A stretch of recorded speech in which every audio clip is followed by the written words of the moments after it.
Headlines प्रायोजक राजयोग paints, आनंद तुमचा, रंग आमचा. पुण्यातील गर्भवती महिला मृत्यू प्रकरणाची मुख्यमंत्र्यांकडून दखल. रुग्णालयातली घटना असंवेदनशील, घटनेचा तपास करून कारवाई करण्याचाही इशारा.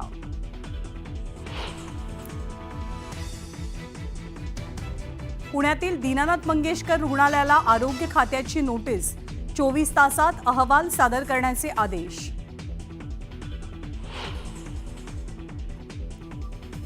दीनानाथ रुग्णालयाविरोधात पतित पावन संघटनेसह सर्वच राजकीय पक्ष आक्रमक. बोर्डाला काळं फासत प्रतिकात्मक तिरडी. रुग्णालयातील अधिकाऱ्यांवरती फेकली चिल्लर. दोषींच्या अटकेचीही मागणी.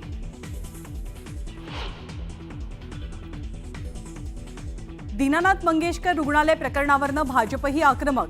20 लाखांची मागणी करणाऱ्या डॉक्टरच्या नातेवाईकाच्या खासगी क्लिनिकची तोडफोड. मराठी सक्तीच्या मुद्द्यावरनं गुणरत्न सदावर्तेंकडनं राज ठाकरेंसह पदाधिकाऱ्यांची तक्रार. सदावर्तेंनी मुंबई पोलीस आयुक्तांची घेतली भेट.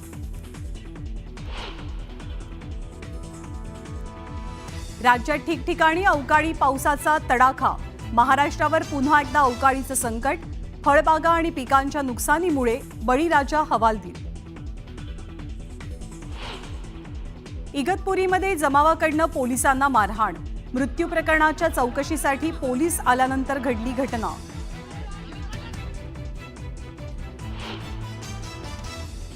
शेतकरी महिला मजुरांना घेऊन जाणारा ट्रॅक्टर विहिरीत कोसळला. नांदेडच्या आलेगाव शिवारातली दुर्घटना.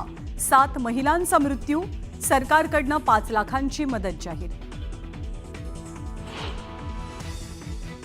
प्रशांत कोरटकरचा तुरुंगातला मुक्काम आणखी वाढला. जामीन अर्जावर आता 7 एप्रिलला होणार सुनावणी. बीडच्या मनीषा बिडवे हत्या प्रकरणी पोलिसांना मोबाईल सापडला. आरोपी रामेश्वर भोसलेच्या घरी बिडवेचा मोबाईल. पोलीस दोनही आरोपींची चौकशी करणार. रामनवमीनिमित्त मांस विक्री दुकानं बंद राहणार. 5 एप्रिलला दुपारी 12 ते 6 एप्रिलला मध्यरात्री 1 वाजेपर्यंत विक्री बंद.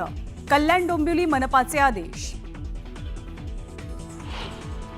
वक्फ विधेयकाविरोधात सुप्रीम कोर्टात काँग्रेस खासदार मोहम्मद जावेद यांच्यासह असदुद्दीन ओवैसींकडून ही याचिका.